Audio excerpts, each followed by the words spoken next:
Bom dia, gente. Tudo bem? Então, 9h15, a gente vai iniciar a aula. Eu só quero reforçar, então, um aviso.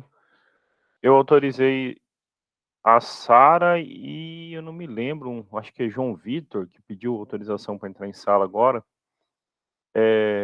Olhem o e-mail de vocês, para vocês confirmarem a autorização lá, o convite que eu mandei, para ter acesso à sala sem precisar pedir essa autorização. Nós estamos na nossa terceira semana de aula, tá bom? Fica melhor para vocês, fica melhor para mim também, tá bom? Evita algum problema se vocês caírem no meio da aula, ter que voltar e pedir autorização para entrar de novo, tá? Então, na última aula a gente estava falando sobre conjuntos, a gente começou a falar sobre conjuntos, então hoje é a nossa aula número 3, tá? Só para deixar registrado aqui. Então, a nossa aula 3 do dia 24 de maio de 2021. Nós vamos, então, continuar falando sobre conjuntos, tá? Nossa segunda aula de conteúdo. Eu deixei para vocês a sugestão de lerem as notas de aula que eu elaborei para vocês, tentarem fazer os exercícios referentes a conjuntos, tá? Espero que tenham tentado, tá? Se tiverem dúvidas nesse sentido, é bom que marquem o entendimento, para a gente ter um momento só para poder resolver esses exercícios. E a gente falou sobre conjuntos, né? E depois falamos sobre subconjuntos. Para lembrar, um subconjunto é um conjunto que está dentro, está contido em outro, tá? A gente tinha parado nesse momento. E aí eu fiquei de falar, então, hoje, quando que conjuntos são iguais, ou quando são diferentes, e depois falar de conjuntos, embora tenha um pedido para vocês lerem isso, tá? Eu disse que falaria isso em sala. Quem está acompanhando pela nota de aula, está lá na página 9, tá bom? Do que eu preparo para vocês. Quem está olhando pelo livro, não sei a página, mas é bem no comecinho do livro, tá bom? Então, nós estávamos falando sobre conjuntos. Então, o último tópico que a gente abordou foi subconjuntos, ok? Então, só para lembrar, a gente disse que A é um subconjunto de B quando todo elemento de A for elemento de B. Intuitivamente, isso significa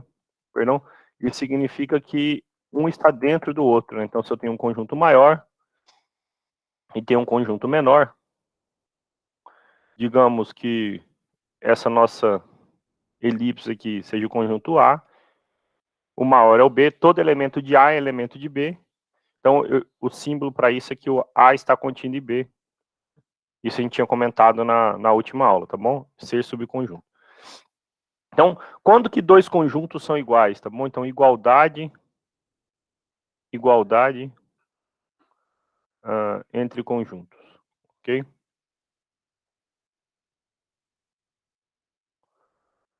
Então, quando que eu digo que um conjunto A é igual a um conjunto B? A é igual a B, se e somente se a gente tiver que todo elemento de A for um elemento de B e todo elemento de B for um elemento de A, ou seja, A está contido em B e B está contido em A, ok? Então, nós vamos dizer que dois conjuntos são iguais quando todo elemento do primeiro for do segundo e vice-versa. E a maneira como a gente prova isso é mostrando que todo elemento de um está contido no outro e vice-versa. É como se, nessa ideia de conjuntos, o A está dentro de B, mais o B está dentro de A. Então, forçosamente, eles seriam iguais, tá bom? Deixa eu pegar um exemplo aqui, tá bom? Então, assim, se eu pego, por exemplo, escrevo o conjunto A como sendo o conjunto dos números, sei lá, 2 e 3, ok? E escrevo o conjunto B, aqui, então um exemplo, tá? Exemplo. Escrevo o conjunto B como sendo os x, tais que x ao quadrado menos 5x mais 6 é 0, ok? Então, a gente pode provar que A é igual a B, ok? Então, A é igual a B. Por quê? Pois, por exemplo, se eu pego 2, 2 é um elemento de A, certo? Então, se eu substituir ele na equaçãozinha x² menos 5x mais 6, essa continha vai dar 0. 4 menos 10 mais 6 deu 0, certo? Então, são os números x onde isso acontece. Então, 2 pertence a B. A mesma coisa para o 3, tá bom? Então, assim, se eu pego 3, está em A. Então, 3² menos 5 vezes 3 mais 6.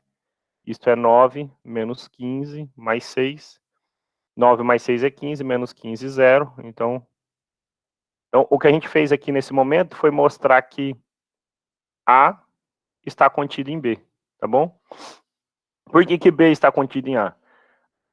Bom, isso vocês devem ter visto o ano passado, ou no 8º ano, como resolve a equação do segundo grau, tá bom? Se você não se recordar, não tem problema. No nosso final do segundo bimestre, a gente vai lembrar como é que resolve isso.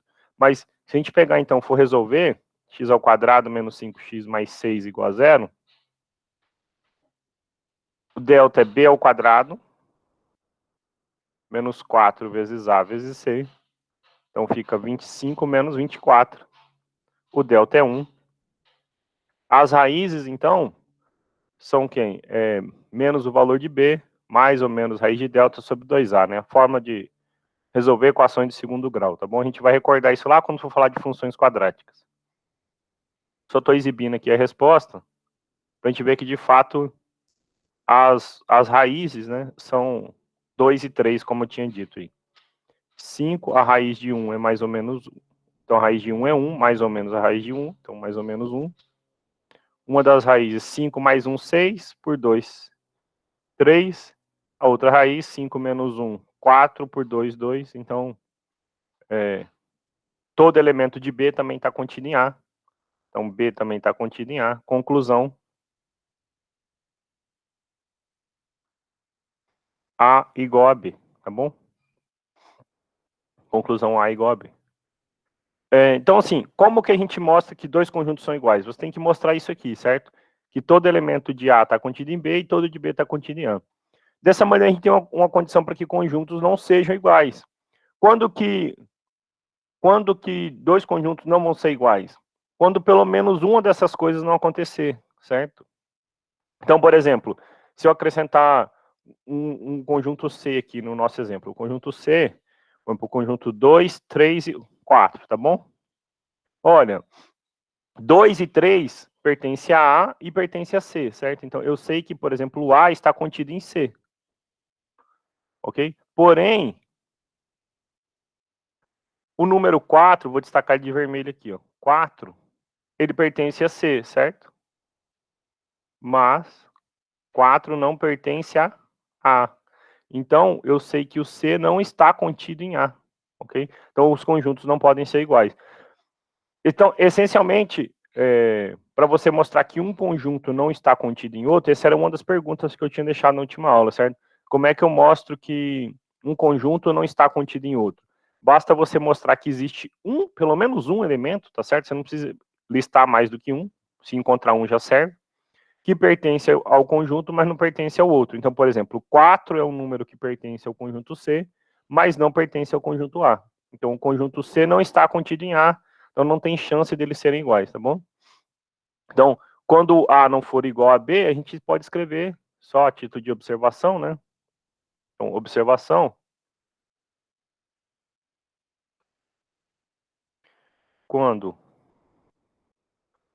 A não for igual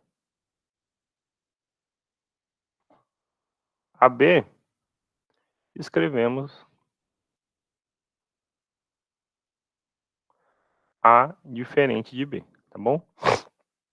Uma coisa importante, gente, sobre conjuntos é que nem sempre um precisa estar contido no outro ou vice-versa, tá? Então, só assim, dá um exemplo de conjuntos que não tem relação nenhuma, tá? Então, só uma outra observação. Uma outra observação. E aí, quando a gente for falar de operações entre conjuntos, isso vai ficar mais claro, tá? Mas, então, vamos pensar aqui, ó. Pensar no exemplo simples, depois eu escrevo geral. Então, pensa que o conjunto A é o conjunto 1, 2 e 3. E que o conjunto B é o conjunto 4, 5 e 6. Nenhum elemento de A está em B e nenhum elemento de B está em A, certo? Então, aqui a gente tem o seguinte, que A não está contido em B e B não está contido em A, tá bom? Eles têm interseção vazia, a gente vai falar, como eu falei, quando for falar de operações de conjuntos, a interseção entre eles é vazia. Quando isso acontece, a gente diz que os conjuntos são disjuntos, ou seja, eles não possuem elementos em comum, tá? Ok? Então, esses conjuntos aqui, no caso, são ditos conjuntos disjuntos. No sentido que eles não têm nenhum elemento em comum. Se a gente pensar no desenho que represente esses conjuntos, né, pensando no desenho, eu tenho assim o conjunto A e o conjunto B. Eles não têm nenhum elemento em comum a eles, tá bom? Então, o conjunto A, por exemplo, está aqui, o conjunto B, o conjunto tem 1, 2 e 3, o conjunto que tem 4, 5 e 6, tá bom? Não tem nenhum elemento em comum. Diferente do que ocorre nesse desenho que eu tinha feito aqui, certo? De A está contido em B, né? Por exemplo, se eu tivesse colocado aqui um conjunto, digamos, um conjunto C, conjuntos naturais, ok? Então, conjunto 1, 2, 3, 4, 5, e assim vai, ok? Então, vou desenhar ele até de verde aqui, por exemplo, para aproveitar o desenho. O conjunto dos naturais, ele engloba os dois, ó, né? É claro. Tem mais até do que esses dois, mas para o nosso exemplo tá ótimo, né?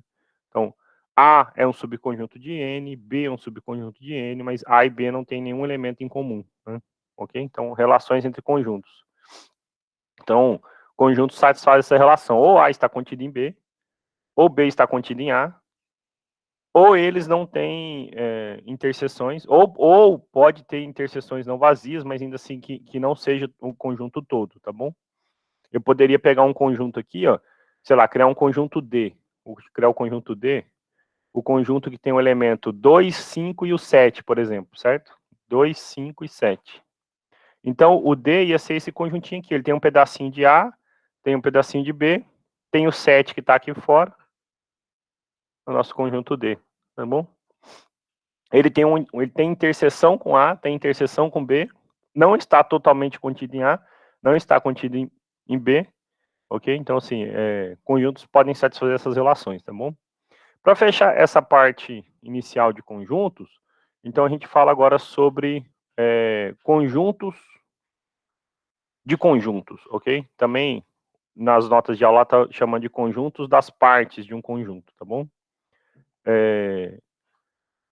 Um conjunto, como a gente falou lá atrás, ele pode conter qualquer coisa, inclusive outros conjuntos, tá bom? Então aqui, conjuntos de conjuntos.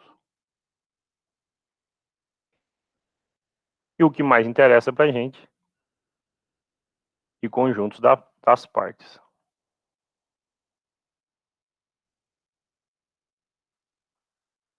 de um conjunto.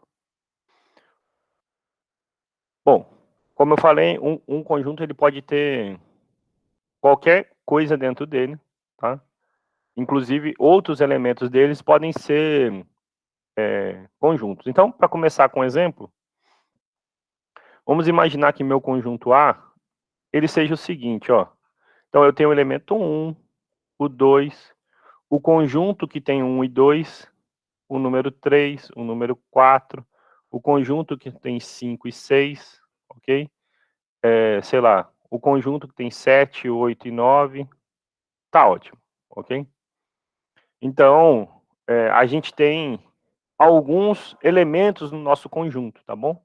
Aí fica a dúvida, né? O que é que pertence ao quê? O que está dentro do quê, né? Então, como que a gente pode falar isso de maneira melhor, certo? Então, por exemplo, eu sei que ele pertence a A, ok? 2 pertence a A, né? O elemento 2 pertence a A. Esse conjuntinho aqui, ó, que tem os elementos 1 e 2, pertence a A também, ok? 3 pertence a A. 4 pertence a A, ok? Mas, por exemplo, vou pôr aqui de verde do lado, olha só. O conjunto que tem o 3 e o 4 não pertence a A, não está listado aqui, certo? Então, aqui eu estou dizendo, por exemplo, que este conjunto, o conjunto que tem os elementos 1 e 2, ele é um elemento do nosso conjunto A. Enquanto que o conjunto que tem os elementos 3 e 4 não é elemento do nosso conjunto A, certo? Olha só, continuando. O conjunto que tem os elementos 5 e 6 pertence ao nosso conjunto A, ok? Mas, vou pôr aqui do lado, mantendo o padrão então de verde, o elemento 5 não pertence a A, tá vendo? O 5 não está listado em A.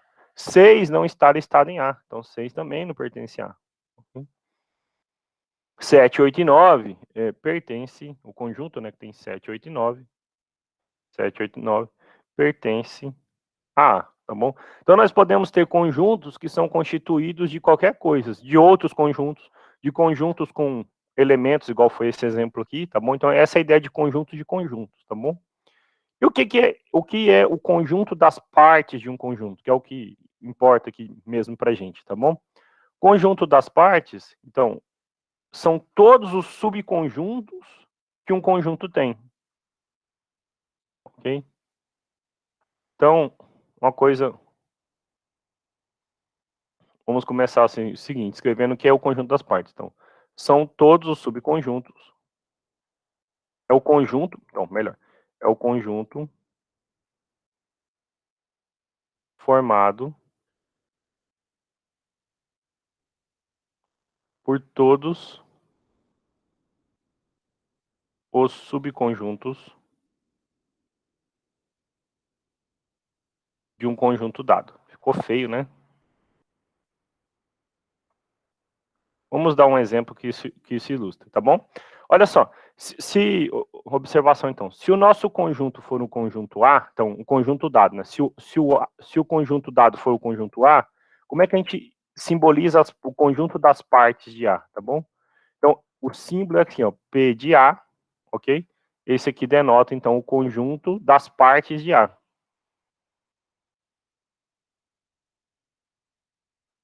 Então, vamos ver alguns exemplos, tá? Exemplo. Vou começar com um exemplo bem facinho. Vamos imaginar o seguinte, vou começar um exemplo bem facinho. O conjunto A só tem os elementos 1 e 2, certo? Quais são todos os subconjuntos que A pode ter? Então, quais são as partes de A? Né? Qual o conjunto das partes de A? Nós conseguimos listar todos os subconjuntos de A? Olha, a gente consegue. Então, o conjunto que tem somente o número 1 é um subconjunto de A, certo? Porque esse conjunto está contido em A. O conjunto que tem o número 2 também está contido em A, certo? Conjunto que tem 1 e o 2, que é ele todo, também está contido em A, certo? E existe um outro, que é o vazio, que está contido em A, ok? Todos esses estão contidos em A, ou seja, são subconjuntos de A, ok? Então, quais são, né, qual é a parte, qual é o conjunto das partes de A? O conjunto das partes de A, nesse caso, para manter o padrão aqui de azul, é o conjunto que tem o vazio, o conjunto que tem somente o número 1, o conjunto que tem somente o número 2 e o que tem 1 e o 2 que a gente chamou de A. Observe que A tinha 2 elementos. E quantos elementos tem as partes de A? 4 elementos, certo? A gente vai ver que quando o conjunto é finito, existe uma relação entre o número de elementos de um conjunto e o conjunto das partes desse conjunto, certo? Mas então a gente fez um exemplo simples. Vamos fazer um outro exemplo aqui, sei lá, outro exemplo, chamar de conjunto B. Conjunto B tem os elementos A, B e C, ok? Então, quais são as partes de A? Ok? Quais são as partes de A? As partes de A, então, perdão, no caso, as partes de B, né? Então, a pergunta é qual é a parte de B, ok?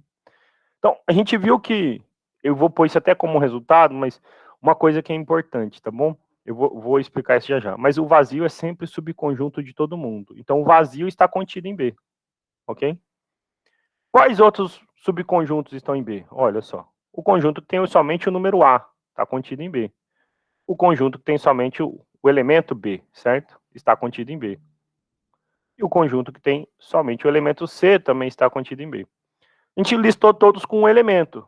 Com 2 elementos. Nós temos o A e o B, o A e o C, e o B e o C, certo? Todos estão contidos em B. Com 3 elementos, nós temos quem? O B todo, certo? A, B, C. Esse está contido em B. Então, deixa eu apagar aqui. Apaguei. O conjunto das partes de B é formado pelo conjunto vazio, o conjunto que só tem o elemento A, o conjunto que só tem o elemento B, o conjunto que só tem o elemento C. Agora partimos para 2 elementos, A e B, A e C, B e C. Vou continuar aqui embaixo. E depois o que tem 3 elementos, o B todo, certo? Quantos elementos B tinha? B tem, na verdade, 3 elementos, certo? E quantos tem a parte? 1, 2, 3, 4, 5, 6, 7, 8. Ok? E as partes têm 8 elementos. Ok? Então, são 2 resultados agora importantes que eu quero falar com vocês sobre o conjunto das partes. Um primeiro é sobre o vazio, tá bom? E o segundo é sobre o número de elementos do conjunto das partes. Então, vou mudar de página aqui. É isso, quem estiver acompanhando pelas notas, gente, tá lá na página... Tá na página 10, tá bom? Tá na página 10. Então, a primeira observação importante é o seguinte, eu vou chamar... Nosso primeiro resultado que a gente vai ver no curso. Eu gosto de expor as coisas dessa maneira, é importante explicar o porquê das coisas, tá bom? Então, eu vou chamar de proposição, tá? Proposição é algo que eu vou tentar explicar para vocês por que isso vale, tá? Proposição.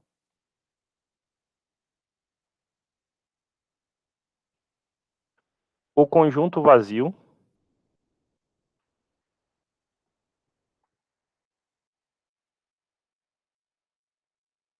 é subconjunto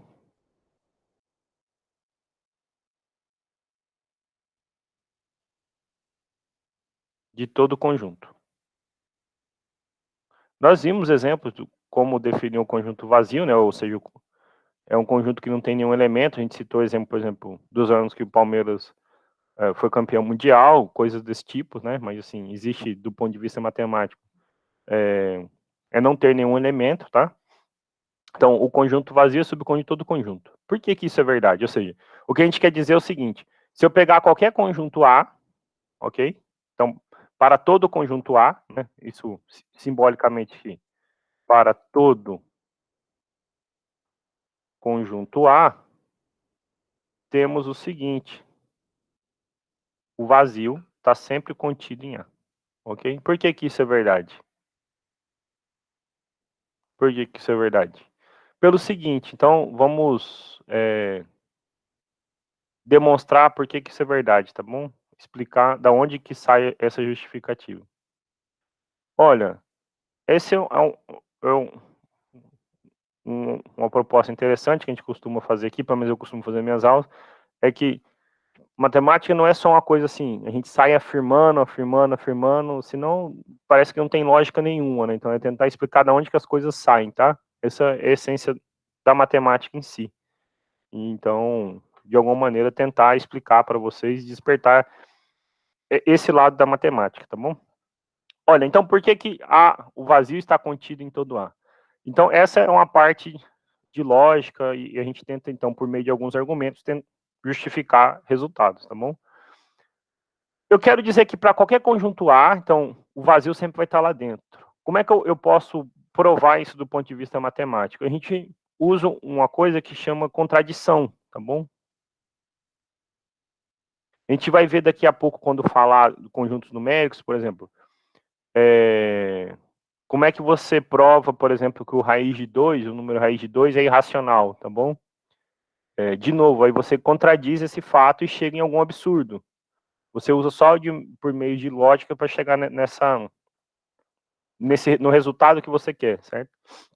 Então, eu vou supor que o vazio não é subconjunto de todo mundo, certo? Então, suponha isso falso, ok? Se ele não é subconjunto de todo mundo, então tem que existir pelo menos um conjunto onde isso não aconteça, tá bom? Logo, existe pelo menos um conjunto A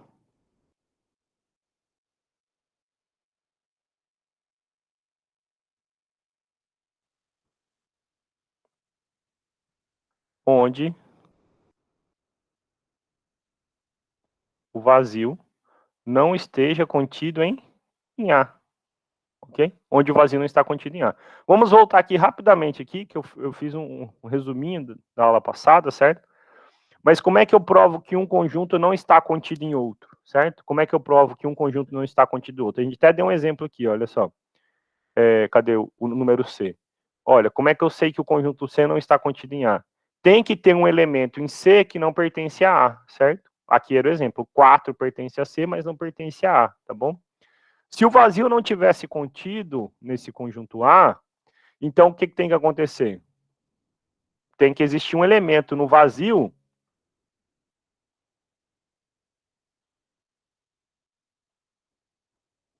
existe X que pertence ao vazio, mas X não pertence a A, o que é um absurdo. Por que é um absurdo? Porque o vazio não tem ninguém, né? O vazio não pode conter nenhum elemento, certo? Se ele contivesse um elemento, ele não seria vazio, ok? E isso aqui não pode acontecer. Portanto, conclusão, eu já usei portanto, então vou usar outro termo, conclusão, o vazio está contido em A para todo conjunto A. Então, quando você estiver trabalhando com exercícios de montar conjunto das partes de um conjunto, lembre sempre de incluir o vazio, tá bom? Eu acabei de explicar para vocês por que o vazio é subconjunto de todo mundo, tá bom?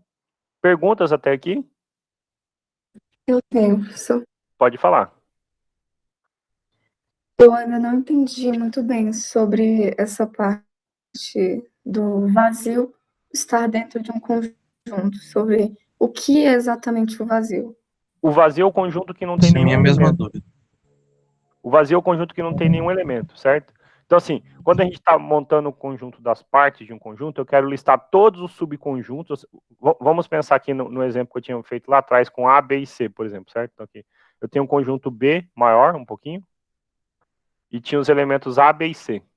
Então, tinha aqui os elementinhos A, B e C. Eu quero achar todos os subconjuntos que estão dentro de B, ou seja, que estão contidos em B. Então, a gente viu lá, olha, por exemplo, eu posso montar o conjunto que tem o elemento A, o conjunto que tem o elemento B, o conjunto que tem só o elemento C, certo? Então, exemplos com um que estão contidos em B. Vou mudar a cor aqui, sei lá, vou pôr verde, por exemplo. Conjuntos com dois elementos, eu posso pegar, por exemplo, o A e o B, não mudou a cor, desculpa. O A e o B, o B e o C, ou, sei lá, aí eu vou desenhar livre aqui, senão vira bagunça. O conjunto que tem o elemento A e o C, ok? E aí eu estou dizendo que aqui dentro de B, então qualquer que seja o conjunto, na verdade, o vazio está contido, certo? Por que o vazio é sempre um subconjunto de B? Porque se ele não fosse subconjunto de B, ele deveria conter um elemento que está no vazio, mas não está em B. Só que isso não ocorre por definição de conjunto vazio. O conjunto vazio, quando ele não possui, né, só para lembrar, um conjunto vazio é um conjunto que não possui nenhum elemento. Então, esse aqui não possui nenhum elemento. Não possui nenhum elemento. Então, se ele não possui nenhum elemento, em particular, ele não pode ter um elemento que está nele e não está em outro conjunto. Então, a gente assume, portanto, que o vazio está sempre contido em qualquer conjunto, tá bom? Então, qualquer que seja o conjunto que você esteja trabalhando, a gente sempre vai enxergar o vazio como um dos seus subconjuntos, tá bom? Então, esse argumento, ele costuma dizer que é por evacuidade, ou seja, você não pode provar que ele não está fora, então você assume que ele está dentro de qualquer conjunto, ok? É mais ou menos essa a ideia de de conjunto vazio, tá bom? Deixa eu pôr uma outra observação aqui, que agora é importante, uma questão sobre notação, tá bom? Se o vazio for o meu conjunto A, qual é o conjunto das partes de A? Bom, o conjunto das partes do conjunto vazio é o conjunto que só tem o conjunto vazio. Olha que coisa estranha, né? Então, se o A não tem nenhum elemento, as partes dele têm um elemento, que é quem? Somente o conjunto vazio, ok? Então, isso é uma observação importante, tá? Então, essa é uma observação importante. O conjunto das partes do conjunto vazio não é vazio, ele tem um elemento, tá? Tem no próprio conjunto vazio. Isso vocês vão ver que, assim, ó, uma coisa, como eu acho que talvez tenha comentado na aula anterior, mas muitas vezes a gente vai resolver um problema e costuma botar lá, solução é vazio, ok? Isso aqui não é o conjunto vazio, tá bom? Então, só para relatar, esse conjunto ele não é vazio, ele é o conjunto que tem um elemento. Qual elemento? Tem dentro dele o conjunto vazio. Já quando você quer escrever o vazio, então eu costumo usar essa notação padrão para matemática, embora possa utilizar só as chavezinhas, tá bom? Então vocês podem sempre denotar o conjunto vazio de duas maneiras, ou só a chave sem nada, ou o conjunto vazio, tá bom? Deixa eu só salvar aqui que tá, às vezes trava, matemática 1, 24/5. Eu quero usar uma ferramentinha só para escrever, que às vezes minha letra é feia. Eu só vou fechar e partilhar de novo a tela com vocês.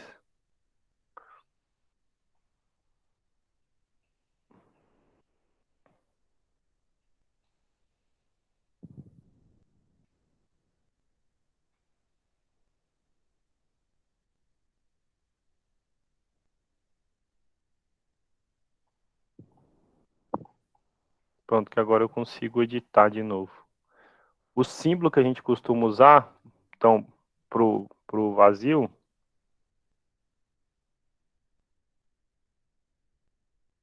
é este dele. Ele não pôs. Barra.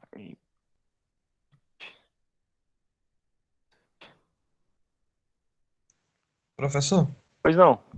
só para saber se é uma curiosidade, esse símbolo do vazio é uma letra grega? Não sei, não aparece como alfabeto grego, não. Eu não sei porque foi, nunca pesquisei porque foi adotado esse símbolo para o vazio, tá bom? Mas eu não estou conseguindo inserir aqui na planilhazinha, mas vocês conseguem ver, então, é um zero com um risquinho traçado Sim. aqui, dá para ver? Outra opção para denotar o conjunto vazio é escrever entre chaves sem nada, tá bom? Então, quando eu estava falando lá que minha letra fica feia, esse conjunto aqui não é vazio, agora que vai aparecer aqui agora, é o conjunto que contém o conjunto vazio. Aqui eu consegui pôr, por exemplo. Pelo menos isso ele aceitou pôr. Às vezes esse programa ele é bom, mas às vezes ele trava um pouquinho. Ok? Então, eu costumo usar só o zero com risquinho em cima. Até é uma boa pergunta, se você quiser depois pesquisar para a gente e descobrir por que usa esse símbolo. Mas não é uma letra do alfabeto grego, não, tá bom? Eu achei aqui Eu não entendi? o símbolo. Em alguns países é uma do alfabeto, em países nórdicos, como tipo, Ah, é um. não, mas O então, Reino Unido, é porque eu Noruega? não entendi. É uma letra desses dos países nórdicos, é? É, sim, pode ser considerado uma vogal no alfabeto de alguns países. Ah, tá. Curiosidade, eu nunca tinha nem pensado no porquê, mas bom para saber também, tá bom? Mas não é de fato uma, uma letra grega, não. Pelo menos isso eu sabia, porque a gente acaba conhecendo algumas, a gente usa bastante na matemática.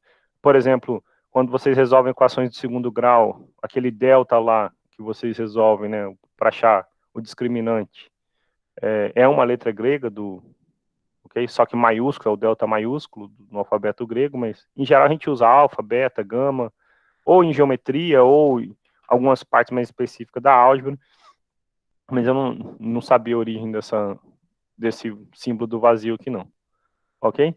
Então, uma coisa importante é que o vazio, então, é subconjunto de todo mundo, então toda vez que vocês forem listar os subconjuntos, tá bom? Sempre computem o conjunto vazio, tá? Então, eu vou deixar um exercício para vocês pensarem, se o conjunto A tiver os números 1, 2, 3 e 4, determinar as partes de A, ok? E quantos elementos tem as partes de A, a gente já vai ver isso agora, de modo geral, tá bom? Então, eu chamei aqui nossa primeira proposição, tá bom? No nosso curso. Então, vou pôr até o número 1 aqui, proposição 1. Vou chamar, então, de proposição 2, que é o seguinte. Quantos elementos, né, se a gente tem um conjunto vazio com N elementos, quantos elementos tem as partes desse conjunto vazio, tá bom? Então, proposição 2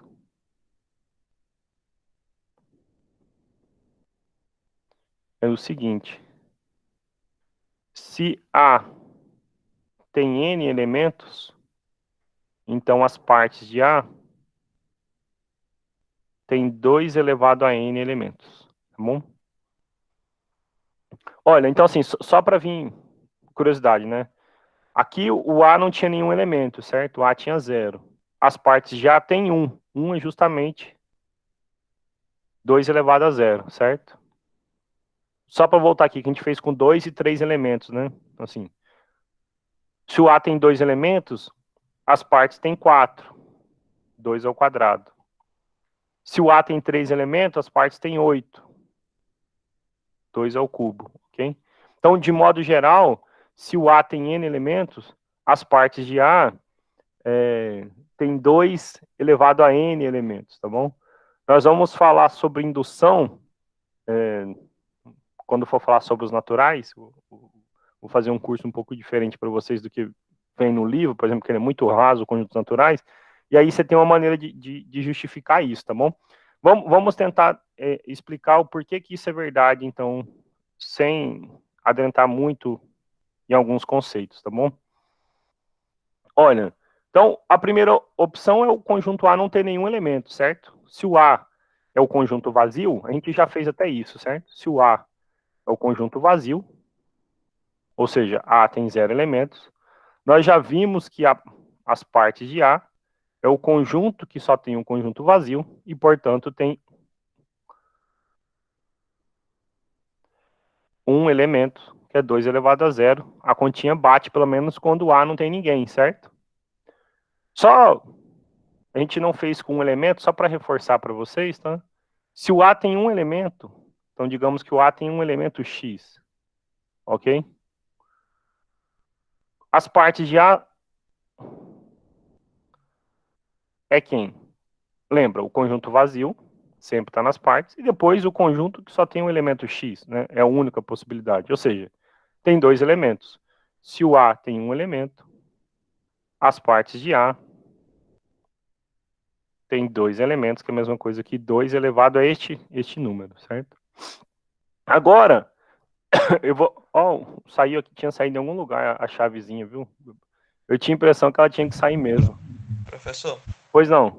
eu não tinha entendido essa parte do A igual a N. Não, então assim, eu tô falando 2 assim... sobre N. Então, se o A tem N elementos, é o que a gente vai ver agora, eu vou tentar justificar. Se o A tem N elementos, nós vamos tentar explicar, então, por que as partes vai ter 2 elevado a esse número de elementos.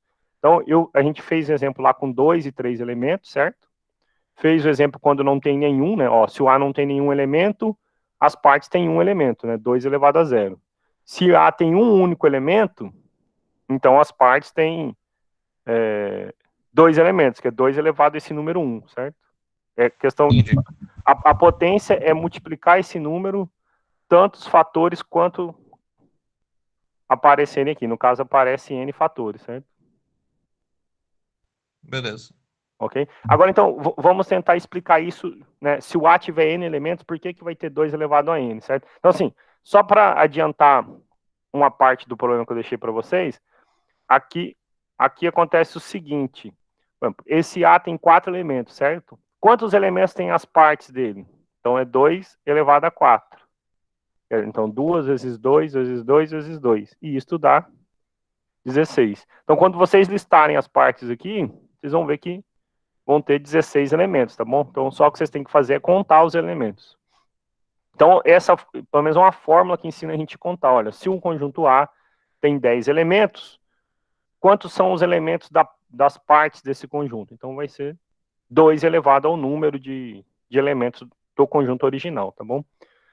Agora, vamos imaginar o seguinte, olha, que o A, então, ele tem N elementos mesmo, tá bom? Olha, o A tem x1, x2, x3, x N elementos, ok? Então, ele tem N elementos. Eu não sei quais são, poderia ser do número 1 até o número N, do número 2 até o N mais 1, poderia ser elementos dispersos aí, de qualquer maneira, sempre compondo N, tá bom?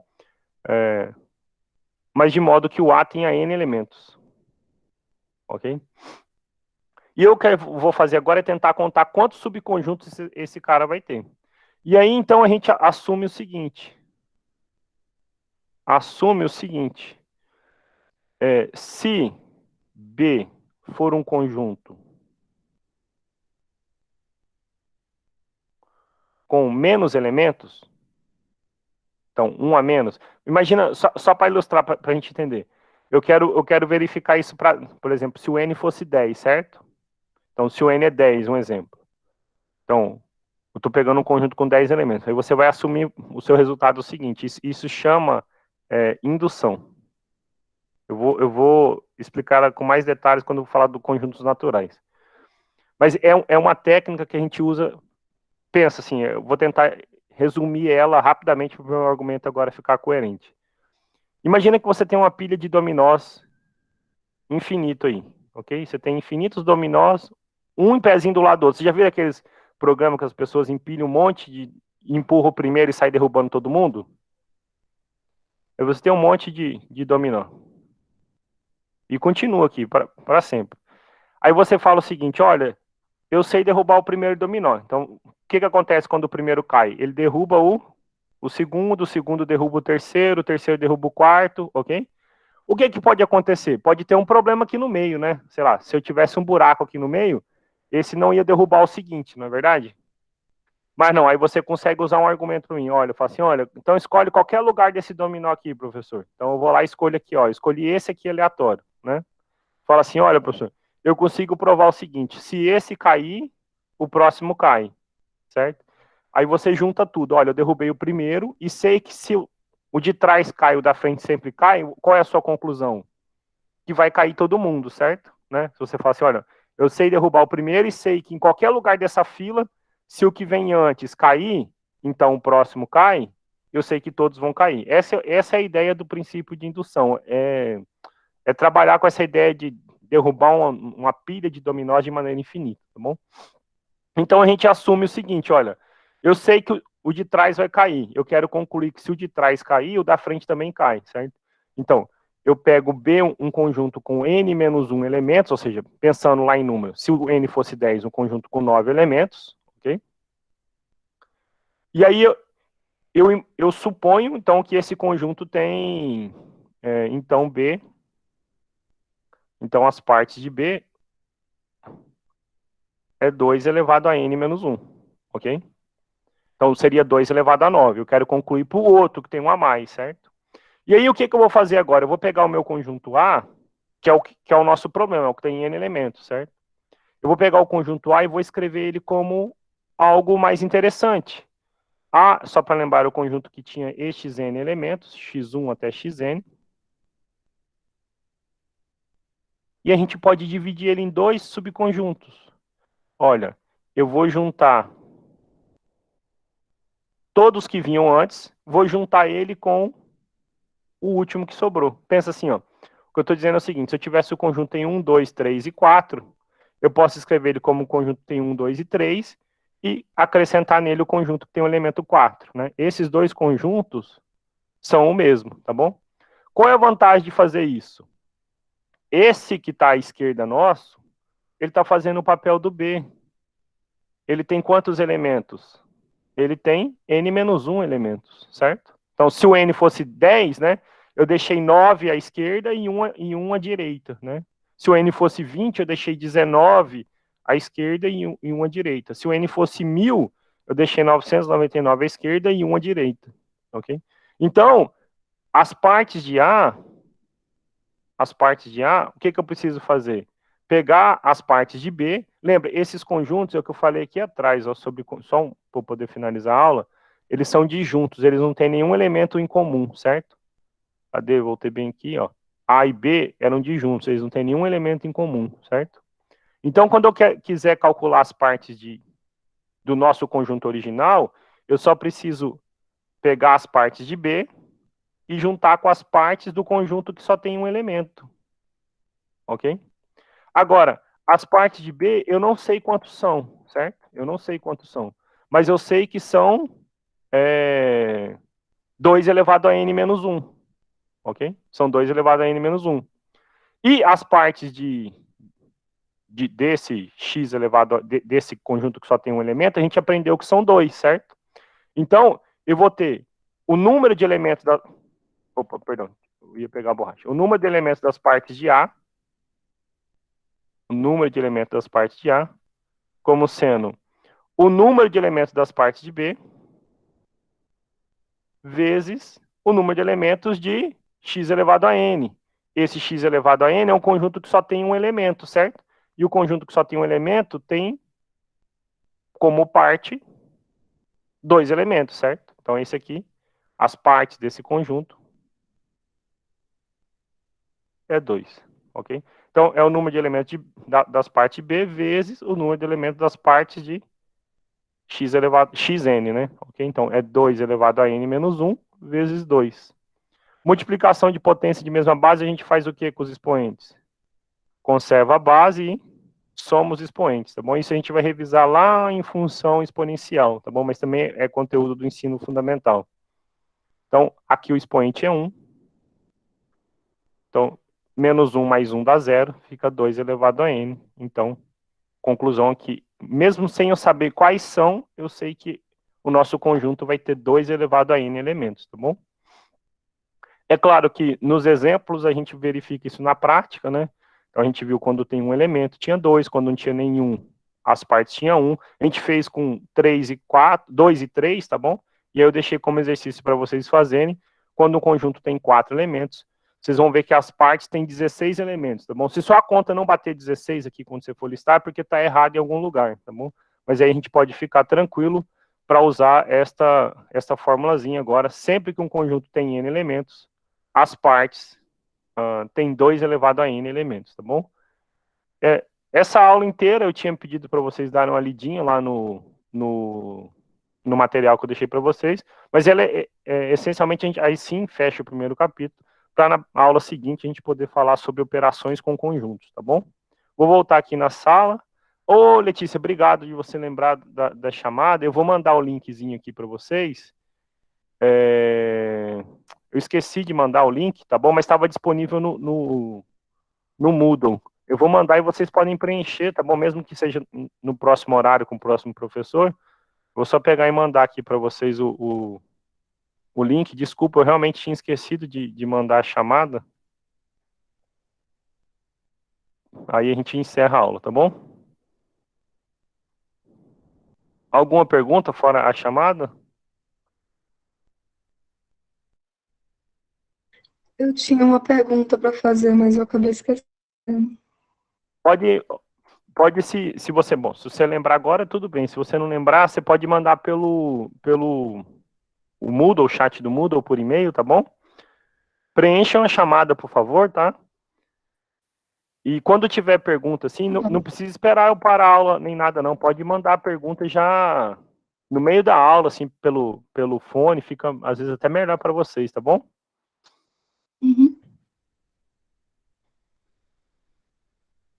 Professor, para marcar horário com o senhor, é pelo e-mail? Não, é com a Silvia ou com o Cícero, porque eles agendam lá, organizam de acordo com com a demanda dos alunos. Às vezes eu marco com vocês, já pode ter alguém marcado sem falar comigo. É eles que comandam tudo lá, entendeu?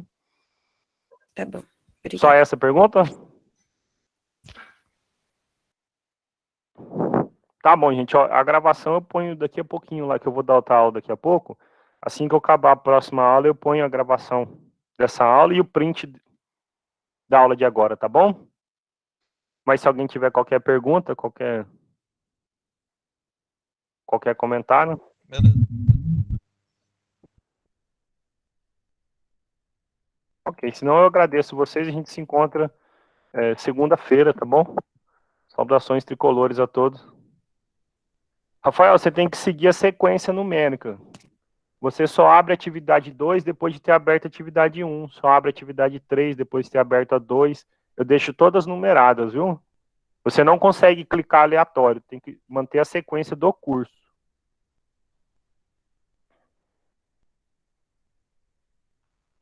Combinado? Mais alguma pergunta além do Rafael? Qual print? Será que não é o da aula de hoje? Que eu deixei ele. Porque assim, o seguinte, o número 14, ele está restrito porque é a aula de hoje, né? Eu só deixo a sala tipo, montada já para a próxima semana. Vocês vão ver que o local do print da semana que vem eu também já insiro hoje, só que aí não tem como acessar ele ainda, né? O de hoje, por exemplo, eu vou pôr só quando eu acabar o próximo horário, mas já fica lá disponível. Mas você pode ver a data na frente, né? 24/5. E então, assim, ainda não está disponível de 24 justamente por ser hoje, né?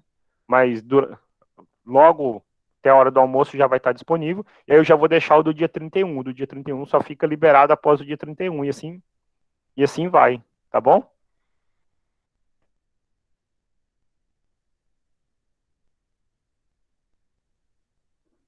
Gente, eu agradeço vocês. Vou liberar e vou parar a gravação. E aí, qualquer coisa, vocês podem me procurar pelo Moodle ou pelo e-mail, tá?